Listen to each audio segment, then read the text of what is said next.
La vie d'un Congolais ne vaut-elle pas la vie d'un Ukrainien?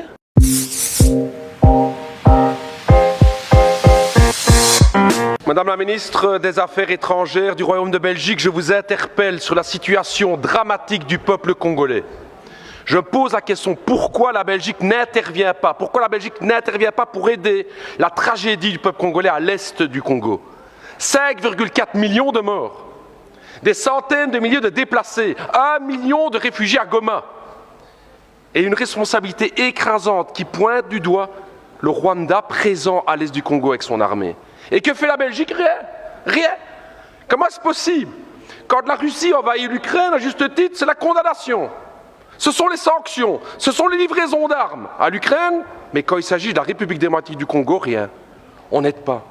La vie d'un Congolais ne vaut-elle pas la vie d'un Ukrainien? La vie d'une Congolaise ne vaut pas la vie d'une Ukrainienne? C'est la question que tous les peuples d'Afrique se posent. Pourquoi ce 2 poids 2 mesures? Qu'est-ce qui se passe dans la politique belge aujourd'hui? Alors je vais vous le dire, Madame la Ministre, non seulement la Belgique ne fait rien, non seulement les États-Unis ne font rien, mais je vais me dire plus. Hier encore, l'Union européenne a signé un accord avec le Rwanda. Un accord sur quoi? La gestion durable des matières premières. Nous y sommes. Le coltan, le cobalt, le nickel, le diamant, le cuivre. Voilà la raison pour laquelle la Belgique n'intervient pas. Business.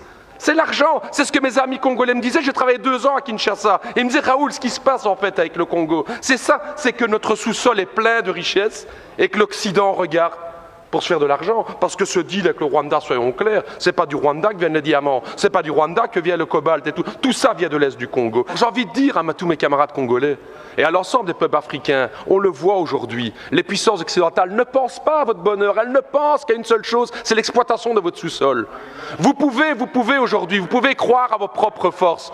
J'ai envie de dire, moi, au peuple congolais, pensez à cette pensée de Patrice Emery Lumumba, cette force du Congo, justement. Pensez à Kwame Nkrumah, justement, le panafricanisme qui doit être là. Pensez à Thomas Sankara, qui disait clairement, effectivement, que les peuples africains peuvent prendre leur destinée en main. Ne comptez pas sur les gouvernements occidentaux pour vous soutenir, mais par contre, les peuples d'Europe sont à vos côtés, les peuples africains, pour vos combats, pour une vraie indépendance économique et démocratique.